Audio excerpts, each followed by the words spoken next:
तो दोस्तों, इस वीडियो में हम देखने वाले हैं सी प्लस प्लस में ऑपरेटर्स के बारे में।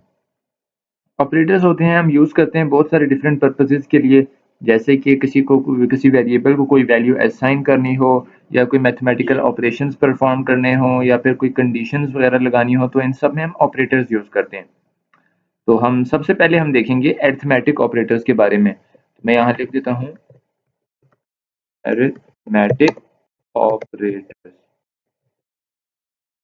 इसमें आ जाते हैं हमारे पास, जैसे कि प्लस है, माइनस है, और मल्टीप्लाई होता है, मॉड होता है, डिवाइड होता है, और उसके बाद हमारे पास एक प्लस प्लस भी होता है, और एक होता है माइनस माइनस।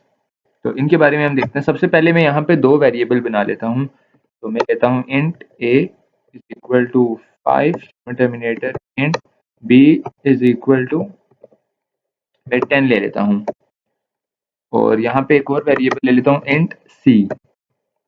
तो अब मैं ए और बी को ऐड कराना चाहता हूँ, और तो मैं क्या करूँगा कि मैं इनका अगर मैं सम कंसोल के ऊपर प्रिंट करवाना चाहता हूँ, तो मैं लिख दूंगा सी आउट ए प्लस बी, जैसे कि सी आउट ए प्लस बी, इस तरह लिखूंगा। तो ए और बी का सम मुझे कंसोल पे आप देखें प्रिंट हो जाएगा, ये जैसे कि हो गया। लेकिन अगर मैं इनकी वैल्यू को एक वेरिएबल सी के अंदर डालकर सी को प्रिंट कराऊंगा, तो वो भी एज इट इज काम करेगा। जैसे मैं यहाँ लिख देता हूँ C is equal to a plus b, और अब मैं लिखता हूँ सी आउट सी। जैसा कि आप देख सकते हैं, मैं रन करूंगा और ये ऐड हो जाएगा। उसके बाद मैं सी के अंदर ही दोबारा से असाइन कर दूंगा सी को वैल्यू, और मैं लिख दूंगा ए माइनस बी। और अब मैं अगर सी आउट कराऊंगा सी को, तो आप देख सकते हो सी की वैल्यू जो है, मैं यहाँ पे एंडल लगा देता हूँ ताकि वो नेक्स्ट लाइन में प्रिंट हो।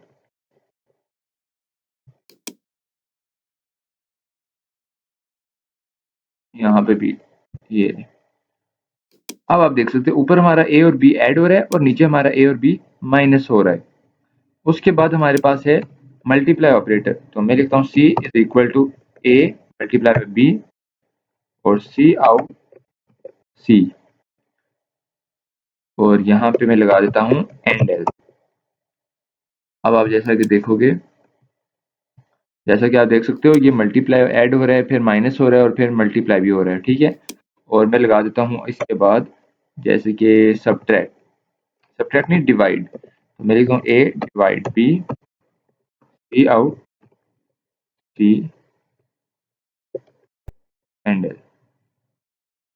जैसा कि आप देख सकते हो, हमारे पास ये डिवाइड हो रहा है, जिसमें हमारे पास जीरो आ रहा है। जीरो इसलिए आ रहा है क्योंकि ये हमने इंटीजर वेरिएबल लिया हुआ है। अगर हम फ्लोट लेते तो हमारे पास हो सकता है कुछ 0 पॉइंट वाली वैल्यू आती, लेकिन इसलिए अभी हमारे पास जीरो आ रहा है क्योंकि हमने इंटीजर लिया हुआ है, और इंटीजर पॉइंट से पहले वाली वैल्यू कंसीडर करता है जो कि जीरो है।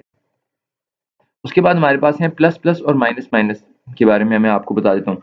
तो मैं लिखता हूँ सी इज इक्वल टू ए, जैसे कि मैं लिख देता हूँ ए प्लस प्लस, और अब मैं लिखता हूँ सी आउट ए प्लस प्लस का मतलब है कि ए की जो वैल्यू है उसके अंदर वन वैल्यू और ऐड हो जाए। तो अब मैं रन करूंगा, आप देख सकते हो जैसे कि ए के अंदर एक वैल्यू ऐड हो चुकी है। ए के अंदर जैसे कि आप देख सकते हो ए की वैल्यू 5 थी, अब वो 6 हो चुकी है। उसी तरह हमारे पास होता है, या हम पोस्ट फिक्स या प्री फिक्स लगाते हैं। ये था ए प्लस प्लस, इसका मतलब होता है पोस्ट फिक्स, यानी जो ऑपरेटर हैं वो पोस्ट मतलब बाद बाद में आ रहे हैं, और प्री फिक्स का मतलब है पहले आना। तो मैं लिख देता हूँ plus plus A statement terminator C out A, बल्कि मैं बी के ऊपर लगा देता हूँ।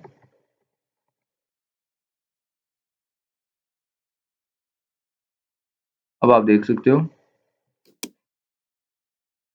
जैसा कि आप देख रहे हो, ये होता है प्रीफिक्स। इसका मतलब है कि ये बी की वैल्यू को पहले बढ़ाएगा, उसके बाद प्रिंट हो रही है। यहाँ पर भी ए की वैल्यू पहले बढ़ रही है, पहले नहीं बढ़ रही, ए की वैल्यू बाद में हमारे पास इंक्रीमेंट हो रही है। लेकिन हम सी आउट बाद में लगा रहे हैं, इसलिए हमारे पास ए की वैल्यू तब भी इंक्रीज होकर आ रही है। ये जब हम लूप्स के बारे में देखेंगे तब आपको अच्छे से समझ आ जाएगी इसके बारे में।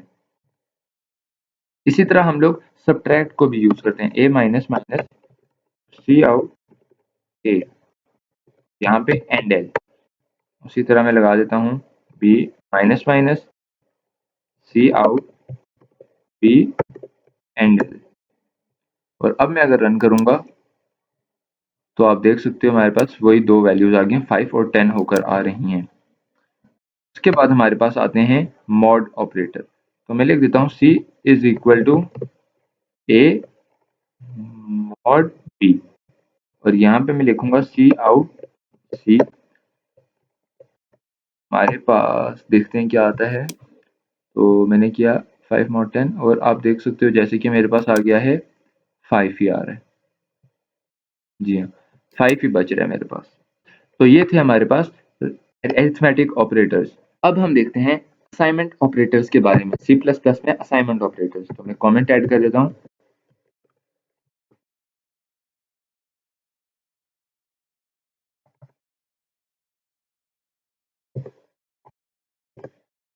असाइनमेंट ऑपरेटर्स,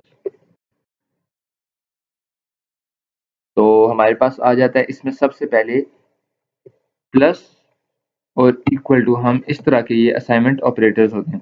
तो मैं दो वेरिएबल्स बना लेता हूँ, जैसे कि यहाँ पे इंट सी कोमा डी, और यहाँ पे मैं सी को वैल्यू दे देता हूँ लाइक 6, और डी को मैं दे देता हूँ 8। अब मैं यहाँ पे लिखता हूँ c plus is equal to d और सी आउट सी। इसका मतलब है कि जो सी है उसकी वैल्यू को ऐड कर दो डी के अंदर और वापस सी के अंदर डाल दो। इसको हम इस तरह भी लिखा जा सकता है, जैसे कि C is equal to C plus D. इस लाइन का मतलब यही है बिल्कुल, कि सी को डी के अंदर ऐड कर दो और फिर सी के अंदर वापस डाल दो। तो अब अगर मैं सी को प्रिंट कराऊंगा तो आप जैसे कि देख सकते हो हमारे पास यहाँ पे एक एरर आ गया है, प्रिंट सी कोमा डी। तो सी वेरिएबल मैंने ऊपर रीडिक्लेयर कर दिया यहाँ पे भी। तो मैं यहाँ पे कर देता हूँ जैसे ई, यहाँ पे आर ले लेता हूँ, और यहाँ पर भी ई, यहाँ पे आर।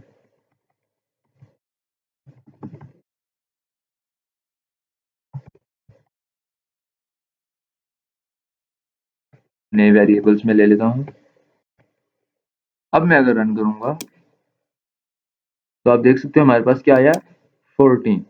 इसने 6 को 8 के अंदर ऐड कर दिया और वापस ई के अंदर ही वैल्यू असाइन किया। तो मैंने अब ई की वैल्यू मेरी क्या हो चुकी है, 14 हो चुकी है। उसी तरह अगर मैं लिख दूंगा E minus is equal to R, और सी आउट लिखता हूँ ई,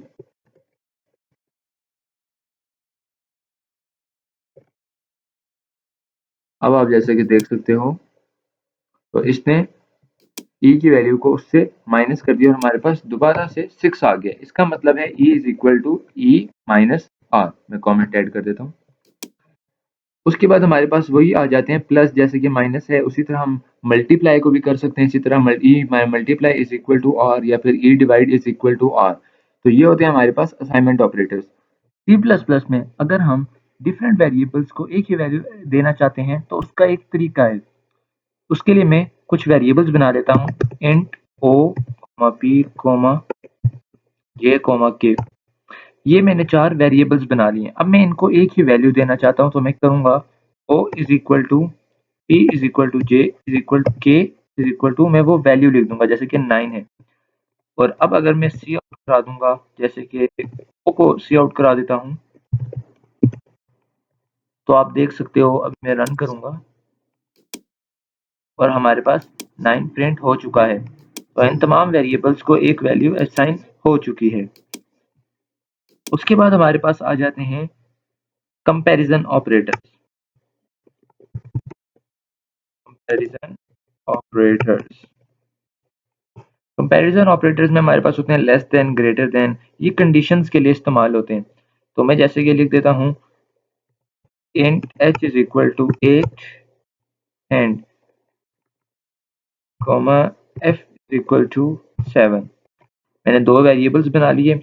अब मैं करता हूँ, अब मैं लिखता हूँ C out h is equal to f, और रन करता हूँ। देखते हैं हम, जैसा कि आप देख सकते हो ये इस तरह नहीं करता। इसके लिए हम इफ और इफ एल्स कंडीशंस लगाते हैं। तो मैं जैसे कि लगा देता हूँ, जो डबल इक्वल टू ऑपरेटर है इसका मकसद होता है कंपैरिजन करना। तो मैं लिख देता हूँ if h is double equal to f c out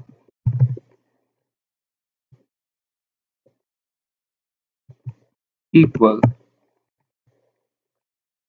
और अब मैं अगर रन करता हूँ तो आप देख सकते हो कुछ भी प्रिंट नहीं हो रहा। तो मैंने यहाँ पे लिखा है कि अगर h जो है वो इक्वल है किसके, f के, h 8 है, f 7 है, मैंने लिख दिया। अगर h इक्वल है f के तो सी आउट एक इक्वल लिख दो। जैसा कि आप देख सकते हो इसने यहाँ पे कुछ प्रिंट नहीं कराया, इसका मतलब यही है कि ये इक्वल नहीं है। तो इस तरह की इनके लिए हमें इस तरह की कंडीशंस के लिए हम यूज करते हैं। मैं यहाँ पे लिख देता हूँ if h is greater than equal to, और अगर h जो है वो ग्रेटर है f से तो h is greater c print करा दो। तो जैसा कि आप देख सकते हैं h इज ग्रेटर प्रिंट हो चुका है। आप इफ वगैरह के ऊपर अभी गौर बिल्कुल मत करें, आप इन ऑपरेटर्स के मकसद को समझें जो हम यूज कर रहे हैं ऑपरेटर्स। ये इस तरह हम यूज करेंगे आगे जाके, जब मैं आपको इफ एल्स बताऊंगा तब आपको ज्यादा अच्छे से समझ आ जाएगी। तो आज के लिए इतना ही। उम्मीद करता हूँ आपको समझ आ गया होगा। अगर समझ नहीं आया तो वीडियो को दोबारा से देखें और प्रैक्टिस करें। मिलते हैं नेक्स्ट वीडियो में। इस वीडियो को लाइक करना, शेयर करना और चैनल को सब्सक्राइब करना मत भूलना।